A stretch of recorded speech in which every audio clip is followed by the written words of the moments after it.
Iron Legacy m'a fait mon suite morphologie, designé par Valentin. Bref, dites-moi si vous en voulez. En fait, si vous en voulez, on le commercialise en petite quantité évidemment. Si vous le voulez pas, et ben il sera juste pour moi. Qu'est-ce que t'en penses là? Est-ce que t'es pleine de bonnes intentions, toi? Non, tu veux juste de la bouffe. T'es comme tout le monde, t'es vénal.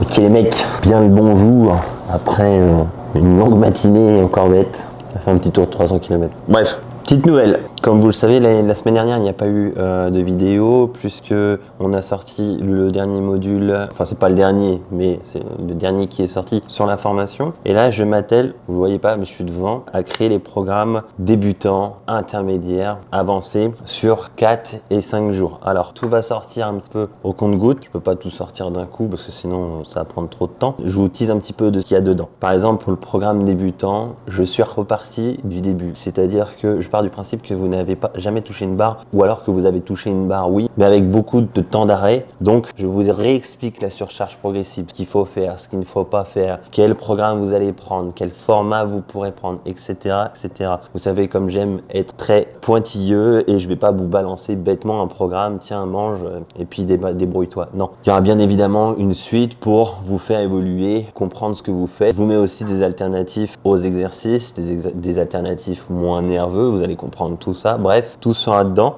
et j'ai hâte de vous montrer ça. Autre chose aussi, il y a un gros projet qui sort en septembre. Encore, je sais, ça me tombe sur le coin de la gueule comme ça. Ça va bientôt sortir, je peux pas vous en dire plus. Voilà, il y a un gros truc qui arrive. On est très fiers de ça. Encore plus gros que la formation, effectivement, comme le dit Clara derrière la caméra. C'est un projet de fou, incroyable, qui nous est tombé sur le coin de la tronche et avec lequel j'ai rejoint ce projet, évidemment, et je suis très très heureux de ça. Bref, autre chose aussi, a priori, mon ami Anthony m'a dit viens, on fait des podcasts, toi et moi, on prend un sujet, et puis bam, on balance ça, version audio. Mais tiens, mange. Bon, peut-être que finalement, on aura nous aussi notre podcast. Alors évidemment, on va pas claquer des ronds pour rien, on va pas te mettre 3 écrans derrière nous, bêtement, pour te dire tiens, regarde, c'est beau, écoute-nous, on a raison. Non, ce sera des podcasts beaucoup plus simples. On parlera pas non plus anglais, hein, parce qu'en ce moment, c'est la mode, il faut forcément parler anglais sous prétexte que, voilà, sinon, t'es pas crédible. Bon, t'as compris, on est dans un mood, bon, il y a encore plein de choses à dire. Bon voilà, on est beaucoup moins actifs sur les réseaux, on sort beaucoup moins de réel. Bon évidemment, j'ai en face, bon vous ne voyez pas, mais il y a tout le bordel de Marine qui est en face, puisqu'on travaille maintenant à deux. C'est super intéressant de partager, j'adore partager ça avec elle. Je la forme sur le training, et puis voilà, comme elle est tout le temps là, via la maison depuis un mois, on partage sans arrêt, donc c'est cool. Le coaching évidemment avec elle est toujours ouvert, le coaching avec moi aussi est ouvert, mais rappelez-vous, ce n'est que le training. Pour ceux qui veulent un suivi que training, le reste c'est vous qui voyez. Par contre, si vous voulez faire le training avec moi et la chimie, le training avec moi et la diète et pas la chimie, pardon, avec Marine, voilà, ça se passe sur mon site. Vous avez évidemment tout qui est écrit. Voilà, aujourd'hui une vidéo plus sympa, plus blabla. De toute façon, je fais beaucoup de vidéos blabla. Aujourd'hui, on va parler tout simplement de la dernière Corvette à 1064 chevaux. Non, c'est faux. On va parler des mythes, puisque je vous ai demandé sur Instagram quels sont les plus grands mythes sur l'entraînement. Ah, on a sorti des petites pépites et il y a des petits trucs rigolos. Donc voilà, on parle là-dessus, et puis tu restes là, t'écoutes en fait, hein, tu bouges pas, hein, simple. Tu prends ton petit shaker, ouais, petit shaker. Pourquoi on n'a pas de shaker Yann Nutrition? Pourquoi on n'a pas un setup comme tout le monde avec des écrans bien chers, des néons et tout? Je comprends pas, on doit faire de la merde. Alors, un des plus gros mythes, évidemment, on tombe directement dans le sujet. Bon, je vous le dis tout de suite, c'est Ludo qui a écrit ça. Ludo qui est déjà passé sur la chaîne, vous le savez. Il m'a dit, l'un des plus grands mythes, c'est qu'il ne faut pas tenir compte de la morphologie pour faire un programme. Pas forcément. Alors, je vais nuancer ses propos. Effectivement, je prends en compte personnellement la morphologie lorsque je fais un programme personnalisé. En revanche, lorsque vous êtes débutant, par exemple, de 0 à 2 ans, en règle générale, je ne prends pas en compte votre morpho. Pourquoi? Parce que c'est relativement trop tôt pour vous dire oui, vous avez un point faible là ou pas. Donc, évidemment, on peut prévoir certaines choses, c'est fait pour, mais lorsque vous êtes débutant, ne prenez pas en compte tout ça. Écoutez en fait tout simplement votre corps. Je vous donne un exemple tout bête. Sur un programme débutant, il y a du développé couché. Oui, mais celui qui va faire 1m60, il va faire du développé couché assez facilement. Et puis celui qui fera 1m90, ça va devenir compliqué. Donc, tout simplement, écoutez votre corps. Allez dans une amplitude habitude active qui vous va bien. Tout simplement, pas plus, pas moins. On va pas chercher midi à 14h, c'est simple. La musculation, ça reste simple. Enfin, la musculation, ça reste simple lorsque vous êtes débutant. Pourquoi il n'y a pas d'eau? Pourquoi on n'a pas de coca non plus? Marine, qu'est-ce que tu fais? Tu descends ou pas? Que je commence pas à parler et qu'on t'entende. Ah oui, bah, je suis encore chez moi donc. Je prends mes affaires, je vais dans le bureau. Ok. Fous-moi le camp. Allez, dépêche-toi. Que le monde sache comment tu m'emmerdes toujours. Hello. Sauvez-moi. Deux femmes à la maison. N'écoutez pas ce qu'il dit. Il dit n'importe quoi. J'ai fait aucun compliment. Tu mens. Tu la regarderas. J'ai dit que t'étais horrible. Fous-moi le camp. Tire-toi. Je vais arrêter chien. Va avec mes chiens, t'as raison. Retourne dans ta meute, chienne que tu es. Voilà débarrassé. C'est une bonne chose. Deuxième mythe, on peut avoir des mollets si on les entraîne. Alors, ça c'est très drôle parce que personnellement, j'ai mis 8 ans. 8 ans avant d'avoir des vrais résultats sur mes mollets. Alors, 8 ans, est-ce que c'est 8 ans? Est-ce qu'il m'a fallu 8 ans pour atteindre cette couche de peau et enlever du gras pour avoir de réels résultats? Ou il m'a fallu 2 ans de chimie pour avoir de réels résultats sur les mollets? Telle est la question. J'ai pas cette réponse. Je sais que ça m'a pris énormément de temps. Je connais des gars chez qui vous n'aurez malheureusement jamais de gains. Ou du moins, ce seront des gains qui seront tellement petits que de toute façon, vous ne le verrez pas. Est-ce que ça veut dire qu'il ne faut pas travailler ses mollets? Non. Travaillez vos mollets déjà par santé. Par santé pour vos tendons, par santé pour vos muscles, bref, par tonicité en fait, tout simplement. Votre souplesse aussi de cheville. Des ruptures de tendons d'Achille, ça s'est déjà vu en faisant de la presse. Ben Pakulski par exemple, pour ne citer que lui. Donc voilà, ce sont toutes ces choses-là qui fait que, évidemment, travaillez vos mollets. Mais c'est vrai, certains n'auront malheureusement jamais de gain. Devenir fort, c'est obligatoirement devenir musclé.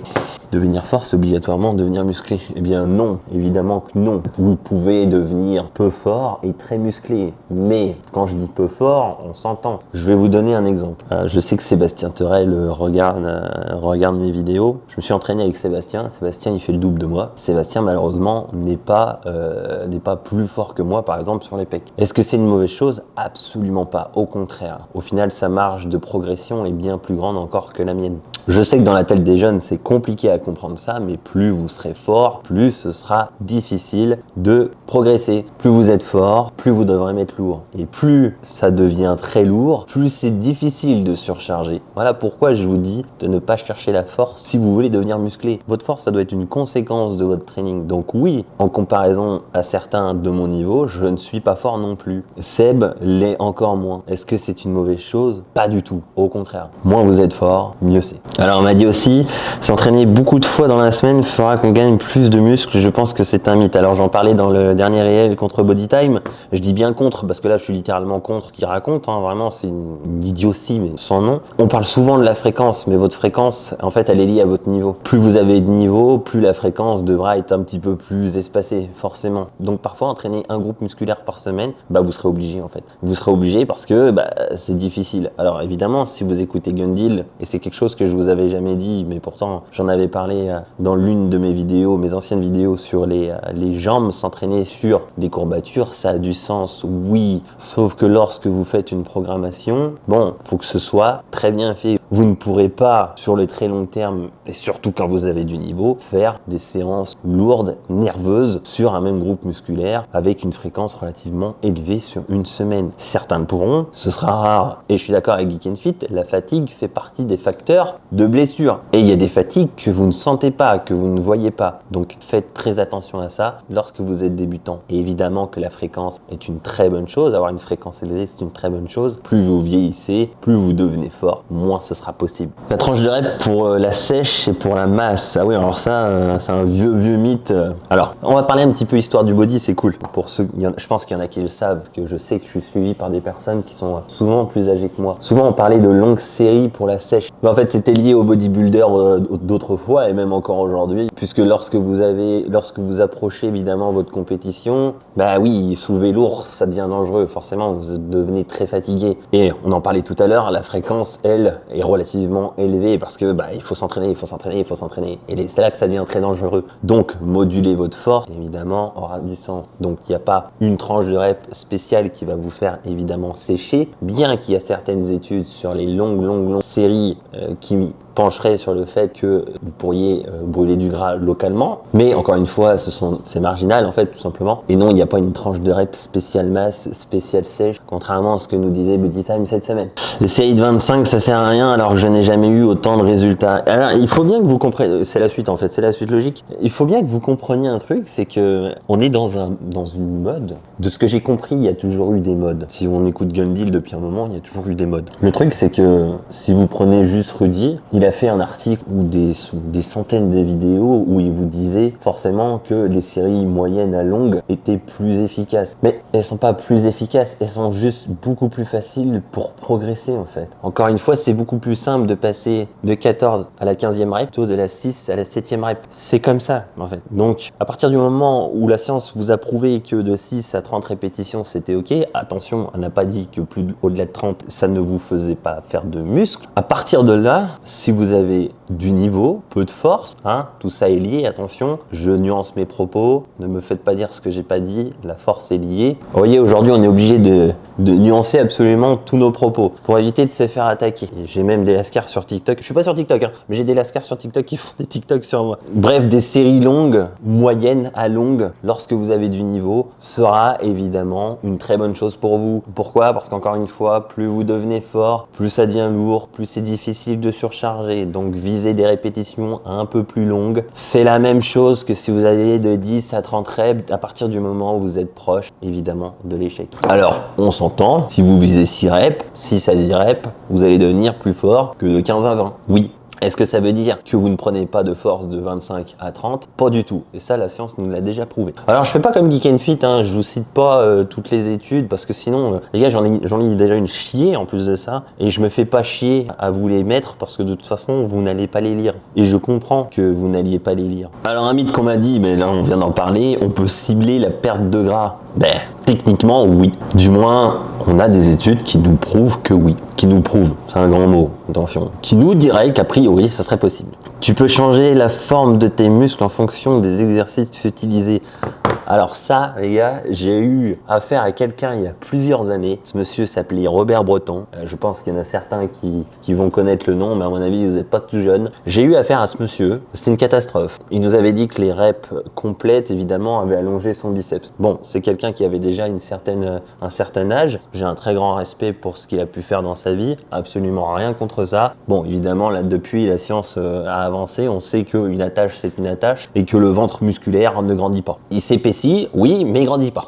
D'ailleurs, on vient d'avoir une idée. Est-ce que ça vous dirait une vidéo je réponds à mes haters? Ah, vous vous doutez bien qu'il y a des trucs, les gars, il y en a, ils me sèchent. Hein. Je pleure de joie quand je vois les commentaires. Alors, 4 minutes de repos, c'est automatiquement de la force. Formateur ENCP qui a dit. Alors, les gars, si les formateurs, j'ai eu le droit à cette personne, du coup, Mehdi qui m'a dit que son formateur lui avait dit que 4 minutes de repos, c'était de la force. Je sais pas si vous savez, mais j'ai créé la formation. Je ferai pas de l'instant promo comme les autres. Il faut toujours aller à l'échec. Ah, alors ça, c'est souvent les anciens qui disent ça. Il faut toujours aller à l'échec. Non, non, non, non. L'échec, faut s'en approcher. Est-ce qu'il faut forcément aller à l'échec tout le temps? Non. Quand vous êtes débutant, oui. Plus vous avez de niveau, moins faut vous en approcher. Voilà, tout simplement. Donc là, vous vous dites, je vois énormément de bodybuilders aller à fond H24. Oui, mais ils ont tous des golden génétiques et ils sont tous chargés, comme moi. Je peux vous garantir que la plupart du temps, 99% d'entre vous, que l'élite génétique, c'est un bout d'ongle sur tout mon corps. Si vous allez à l'échec tout le temps, en général, vous n'allez pas progresser. Alors, pareil, je nuance encore, attention, parce qu'il y en a énormément d'entre vous qui ne vont tout simplement même pas à l'échec, mais vous n'êtes même pas dans les 5 dernières reps de l'échec. Vous faites même pas mal. Donc là, forcément, il se passe un truc, les gars. Il y a un juste milieu à avoir. Vous ne pouvez pas aller à fond H24. Il faut quand même s'en approcher dans tous les cas. Et à un moment donné dans votre séance, il faudra aller à l'échec quand même. Toujours faire des répétitions complètes. Alors ça aussi, c'est un vieux mythe, mais qui revient beaucoup avec les science base, hein. Je pense qu'on en a assez parlé. J'ai fait beaucoup de réels dessus. J'ai même eu une personne qui m'a sorti une méta-analyse, mais qui n'avait pas lu au final la méta-analyse, puisque les reps partielles et les reps complètes n'avaient pas donné plus de muscles. Donc évidemment, encore une fois, écoutez-vous, ne faites pas H24 des reps complètes parce qu'on vous dit bêtement de faire des reps complètes, en fait, tout simplement. Tout ça, c'est du bon sens, et je sais qu'on compare souvent à un muscle ou un tendon à un élastique, c'est un petit peu plus compliqué que ça, puisque les muscles et les tendons ne réagissent pas de la même façon sur l'élasticité. Mais dans l'ensemble, on peut comparer ça à un élastique. Et au bout d'un moment, l'élastique... un élastique, les gars, ça pète pas toujours d'un coup. Parfois, à force de s'étirer à mort, il va s'effilocher. Puis à un moment ou un autre, c'est souvent plus probable que l'arrachement total. Que Geek and Fit a les mêmes pecs que toi selon une dernière étude. Il m'a envoyé une story de Geek and Fit. Il paraît qu'il est arrivé à son max naturel. Moi, je pense qu'il est arrivé au max du débutant. Tirage horizontal égale épaisseur, tirage vertical, largeur. Compliqué quand Jem Core vous apprend ça en formation. Eh ben, les gars, on va aller loin. Alors évidemment, on parle souvent d'épaisseur et de largeur. Bon, on s'entend. Votre grand dorsal, s'il s'épaissit, il s'élargit. Hein, déjà d'une. Quand on parle d'épaisseur, bien souvent, on parle de vos trapèzes, en fait. Tout simplement, l'épaisseur que vous avez de profil. Mais tout ça, c'est encore une fois lié à votre morpho. Hein. On en dit ce qu'on veut, mais si vous êtes épais, souvent, vous avez les trapèzes relativement bas sur le dos. Donc, les trapèzes très longs. Si on prend mon cas, par exemple, j'ai les trapèzes qui descendent quasiment jusqu'au cul. Et puis, il y en a d'autres où le trapèze va s'arrêter milieu de dos. Forcément, vous ne serez pas tous épais de la même manière. 30 minutes de fenêtre anabolique après l'entraînement. Ah oui, alors ça, c'était vieux, ça. Ça a déjà 7, 6, 8 ans maintenant. 30 minutes de fenêtre anabolique, on sait tous se jeter sur un checker. Honnêtement, moi, je ne l'ai jamais fait. Vous savez pourquoi? Parce que quand j'ai commencé la muscu et que tout le monde parlait de la fenêtre anabolique, j'avais pas un rond pour moi pour m'acheter de la whey. J'avais très, très rarement de la whey. Donc, en fait, j'ai jamais sauté sur mon checker post-training parce que j'en avais pas, en fait, tout simplement. Par contre, je suis allé manger des Kinder Pingui avec les copains. Ouais. J'ai entendu Nassim qui disait qu'il bouffait de la merde avec son frère post-training, il mangeait je sais plus quoi. Mais je l'ai fait moi aussi. Manger des Kinder Pingui après l'entraînement. Pas plus de 30 grammes de protéines à la fois, ça aussi, ça a eu la peau dure. Aujourd'hui, on sait que c'est plus le cas. Ah oui, le split, c'est pour les dopés. Non, le split, c'est pas pour les dopés, les gars. Le split, c'est pour ceux qui ont du niveau. Donc en règle générale, effectivement, c'est lié au dopage, puisque la plupart des mecs qui ont du niveau et que vous suivez sont dopés et ils split. Mais en fait, vous pourriez très bien splitter avec 10-15 ans de training nati sans problème. Il faut savoir, les gars, que j'entraîne des mecs qui ont 10-15 ans pour certains, qui sont bien plus musclés que tous ceux que vous suivez, Lucas Gouif, etc. Même si, attention, je respecte entièrement leur shape, ils ont une très bonne shape, tout ça. Mais il n'y a pas eu d'arrêt, il n'y a pas eu de Covid, il n'y a pas eu rien pour eux. Les mecs, ils sont à fond depuis 10-15 ans. Ils sont bien plus gros, ce sont des darons. Hein. Les gars, ils ont 40 ans, ils se sont jamais dopés. Et ils sont en dehors des réseaux, parce que sinon, parce que c'est pas leur génération d'une. Et puis, vu ce qui se passe en ce moment, c'est particulier. Et les gars, split tous. Et ils peuvent pas faire autrement. Ils peuvent pas faire autrement parce que parfois, une séance cuisse, ça va être courbature pendant 5 jours. Alors attention, je renuance. On pourrait très bien refaire une séance sur des courbatures, encore une fois. Oui. Sauf que c'est pas forcément l'objectif. Il y a des mecs qui ont des grosses cuisses. Pour avoir des abdos, faut faire des abdos. Là aussi, encore une fois, c'est lié à la morpho. Un buste court aura les abdos beaucoup plus épais qu'un buste long. Aïe. Si vous voulez un exemple, à très haut niveau, regardez les abdos de Jérémy Bendia et puis comparez-le à tout le reste du plateau, parce qu'ils ont tous le buste court, il n'y a que Bendia qui a le buste long. Bon, les autres, ils ont des abdos super épais, mais il y a une grosse part de génétique, évidemment de dopage, on s'entend, mais le dopage ne fait que décupler tout ce que le corps est déjà capable de faire. Donc au final, Clara va me tuer parce que je suis en train de faire ça tout à l'heure. Oui, c'est pas grave, si vous tremblez, ça sera de sa faute. À faire la vaisselle. Donc c'est un très bon exemple. Votre corps a une capacité à faire de la viande, oui, mais il y a des endroits qui sont plus limités que d'autres. Les mollets, les abdos. Est-ce que ça veut dire qu'il ne faut pas les faire? Pas du tout. Évidemment, avoir du tonus musculaire, c'est aussi très intéressant. Pour votre posture, pour votre santé du dos, voilà, il y a énormément de choses. Évidemment, ça va aussi vous rendre plus fort pour travailler certains muscles. Il faut forcément ralentir l'excentrique. Alors ça, les gars, c'est souvent lié aux anciens aussi, mais je vois encore beaucoup de choses sur les tempos. Personnellement, il y a encore une fois certaines études qui montrent certaines adaptations sur certains muscles, ou du moins certaines tranches de muscles. Je vous donne un exemple. J'ai déjà lu une étude sur les quadriceps où une excentrique lente avait plus donné de gouttes que le vaste externe, où le vaste externe était plus réceptif à des reps beaucoup plus puissantes, beaucoup plus explosives. Oui, mais c'est un cas, voilà, c'est une étude parmi tant d'autres. Ça ne veut pas dire que c'est forcément le cas partout. Gardez à l'esprit qu'évidemment, c'est votre vaste externe qui va vous faire de grosses cuisses pour votre vaste interne. Dans tous les cas, je suis entièrement d'accord avec Gundil. Lorsque tu veux sauter haut,